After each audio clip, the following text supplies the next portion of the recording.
Small Spaces by Katherine Arden, Chapter 22. Ollie walked through the corn for hours. There were a lot of scarecrows, and more seemed to appear as she went on. Though she never saw their heads move, they always watched her come, and they always watched her go. Sometimes she would call for Brian or Coco. No one answered.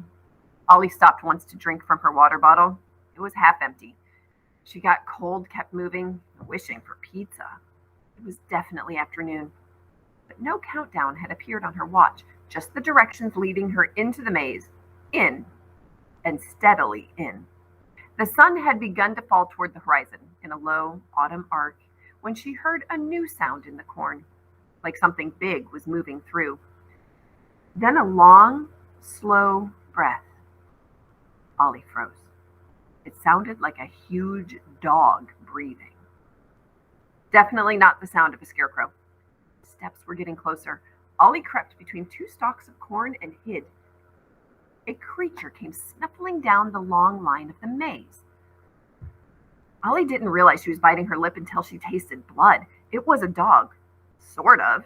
It had a coat the color of mushrooms, a snout like a hound, paws like a cat, and eyes of a perfect egg white. Hold up.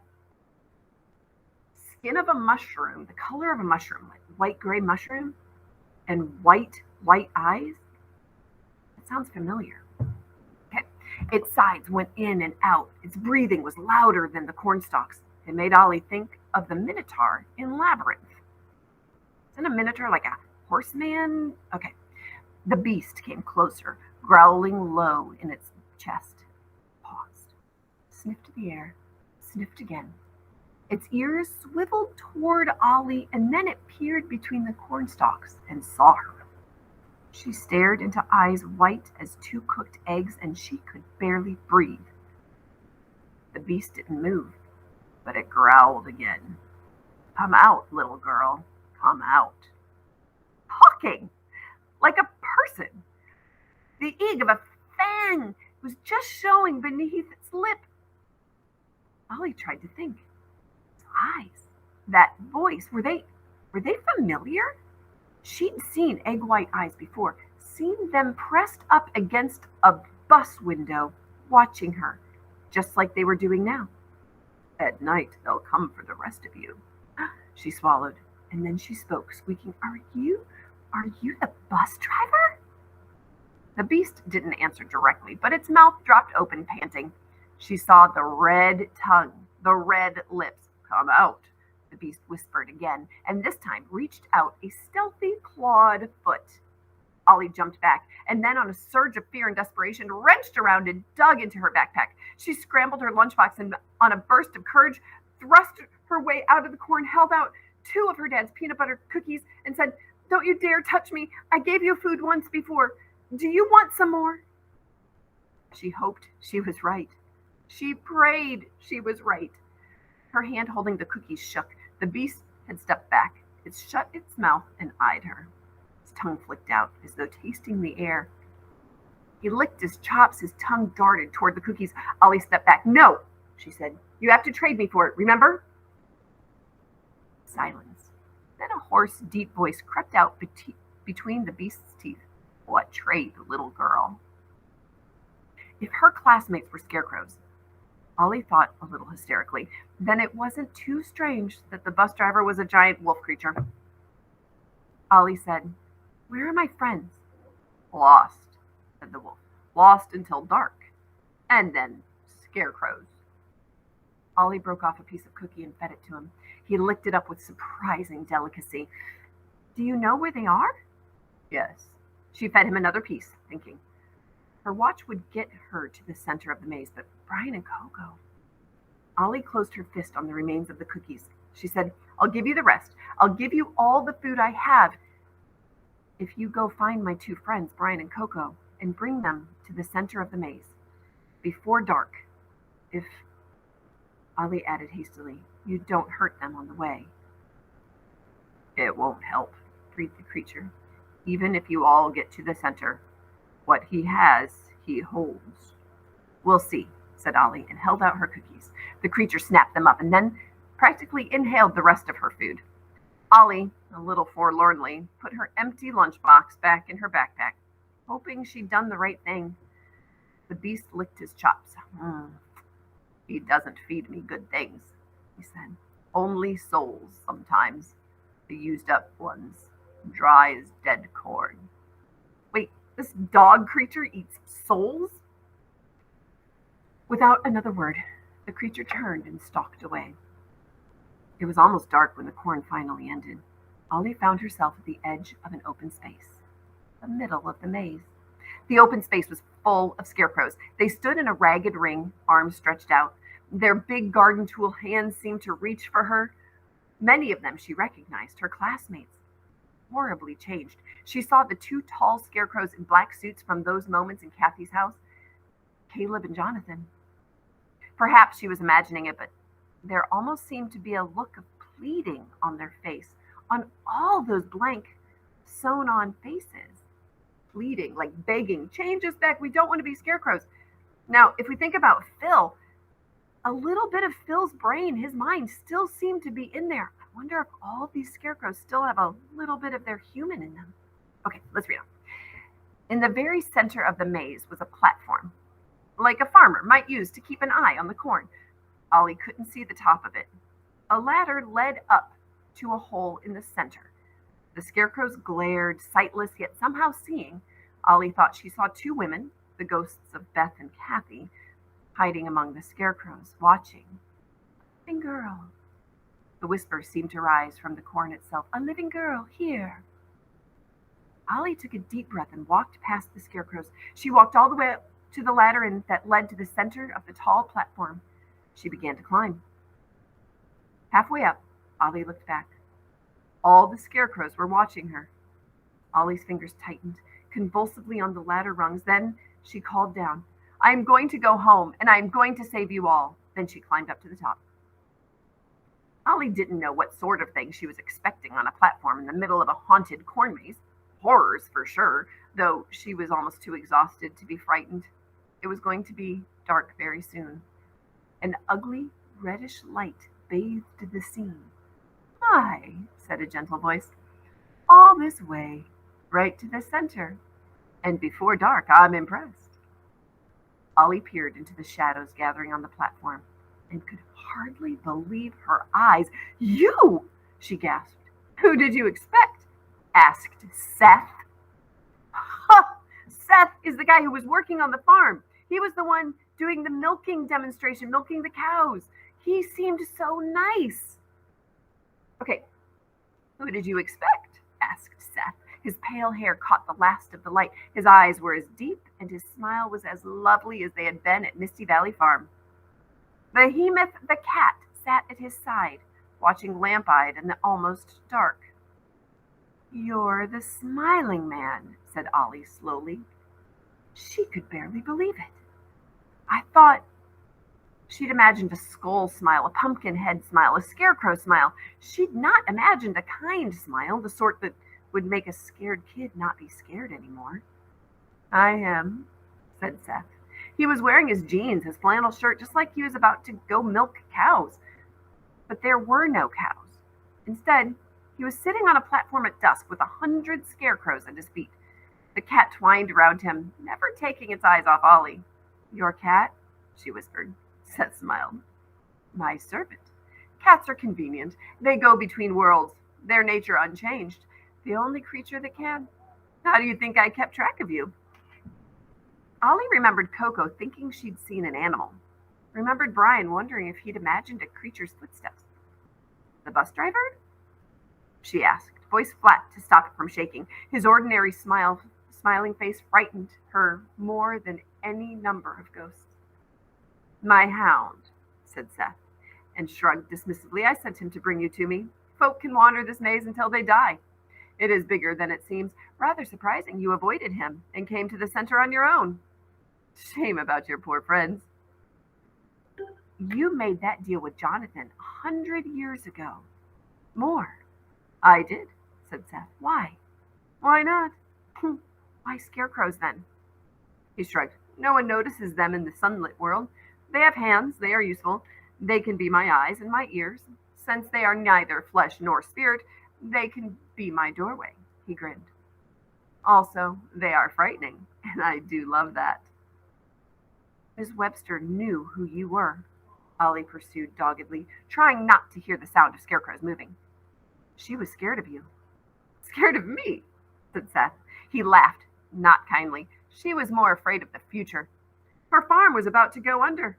She was going to go to prison for fraud. All her pretty dreams sold in bankruptcy court, and all her sunlit life in nature cut short by bars. I'll do anything, she said. I told her what to do, what she had to do if I was to save her farm for her, save her freedom for her. How she wept when I told her.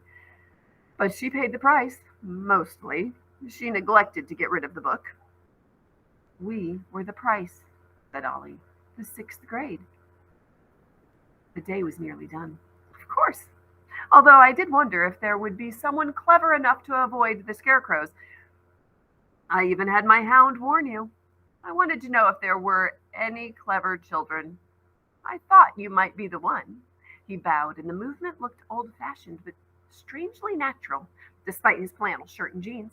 Although, little thief, I suppose Beth's book helped. His face showed a flash of malice. He really wanted that book destroyed, Ollie thought. I don't want congratulations, Ollie snapped. I just want to go home. Of course, said Seth, surprising her. You have made it to the center of the maze. Don't you want your reward? Sure, said Ollie. Send us home. All of us. Seth smiled at her, a charming, boyish smile. Then his grin stretched and stretched again, wide as the cat in Alice's Adventures in Wonderland, so wide it literally stretched from ear to ear, like dead Beth Webster.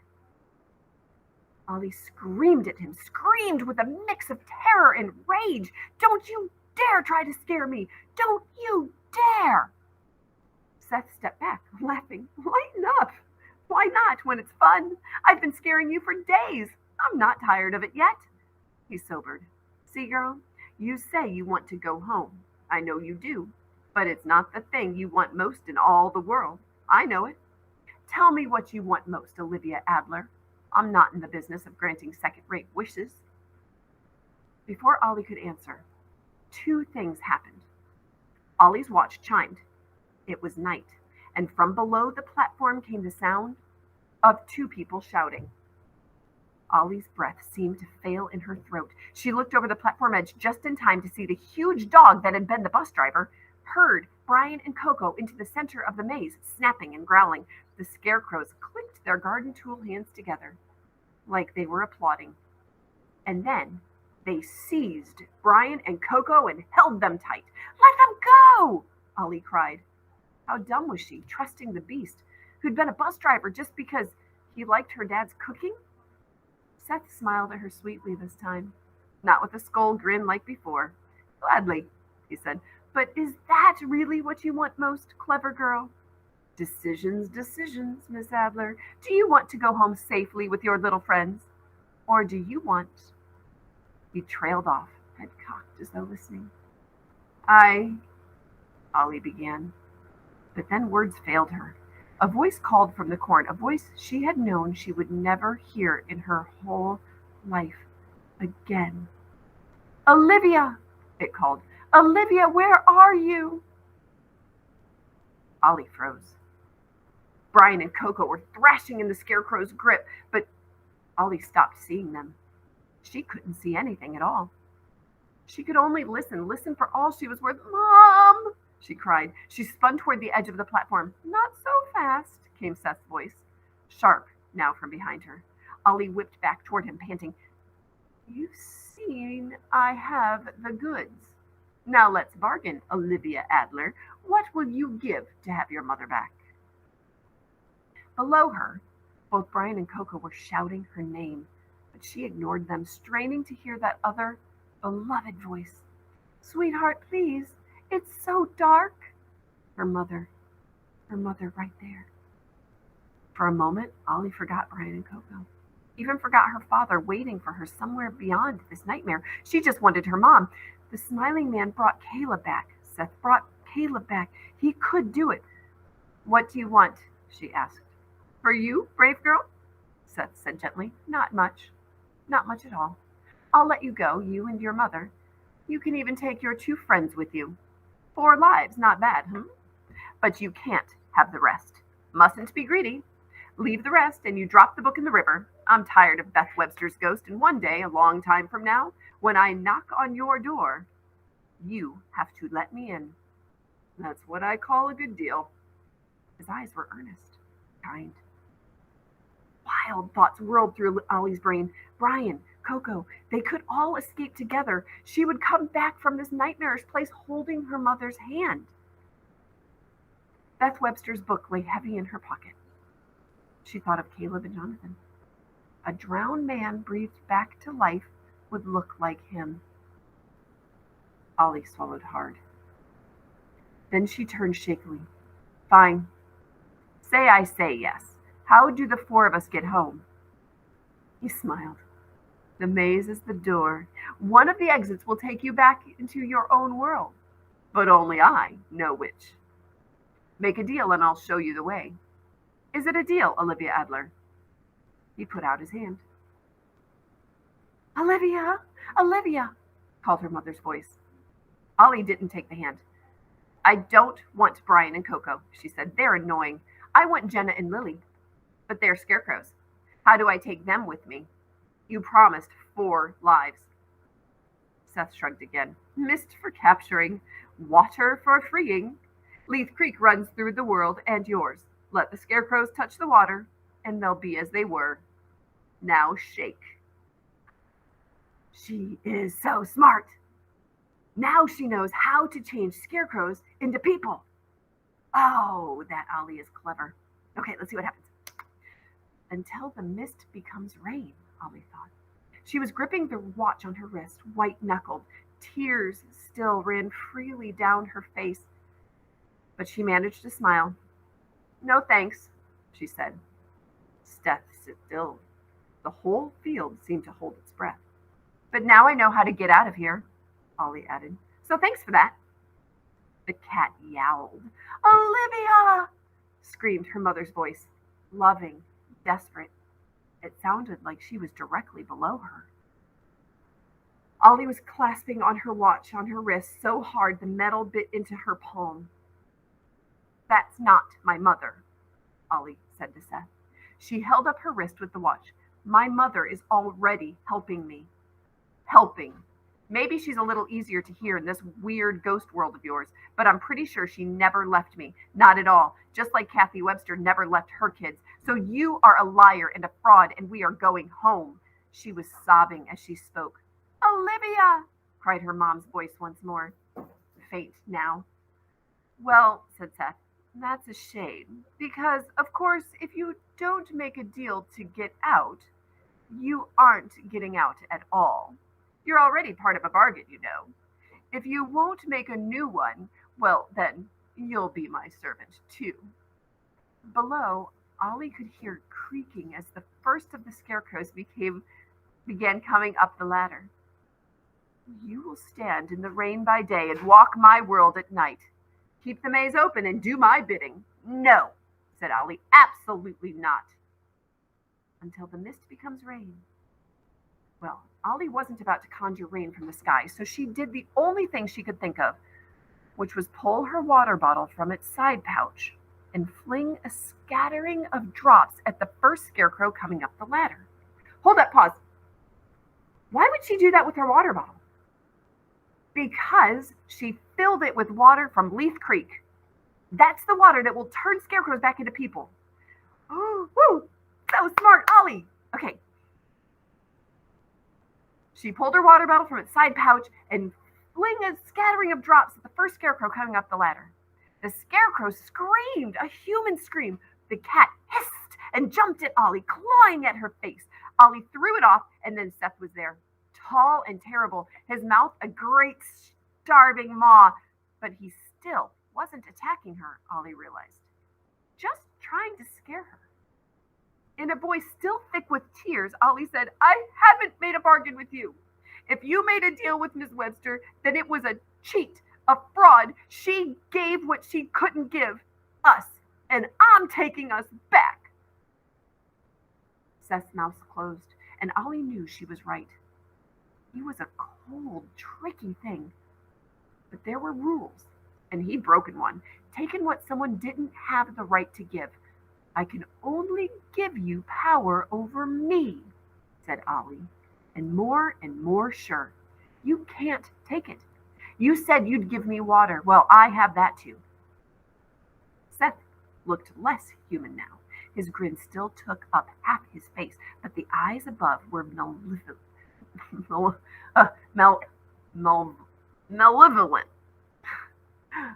Little fool, he said. I am older than you. I am stronger than you. So, said Ollie, if you could have made me a scarecrow, you would have done it by now. But we hid in small places at night, and the scarecrows couldn't get to us. And now I am making no bargain with you, not even for the deepest wish of my heart. So you can't do anything to me. She splashed water on the next climbing scarecrow. Another human scream. They are the door, said Seth, speaking fast. He definitely looked afraid now. What will you do when they are all human? The door will close. But Ollie smiled right back at Seth. Do you know what else I'm pretty sure exists in both worlds? A book called Small Spaces, because it was bound and printed in Boston, and it would be really weird if they'd only printed one copy. I have my copy right here. I guess you forgot about that sort of thing when you're a super old corn maze monster. They stared each other down. Seth spoke first. Will you bet your life on it? He whispered. Ollie's mouth was bone dry. Yes, she said. Seth bowed suddenly. Check and mate to you, he said. Clever girl. Ollie, wary, said nothing. In Seth's eyes were almost a look of wonder. I will be back, he said. He didn't say it like a promise, but a fact. Nevertheless, I thank you. I do not lose very often, he added with a quirk of his mouth. There is something you will want of me one day. There will be things I want, said Olivia Adler, but never of you. Call my hound by his name, said Seth, and he will come. And then the smiling man smiled at her one more time and bowed again, courtly, disappeared. I don't even know what to think. I cannot wait for the next chapter.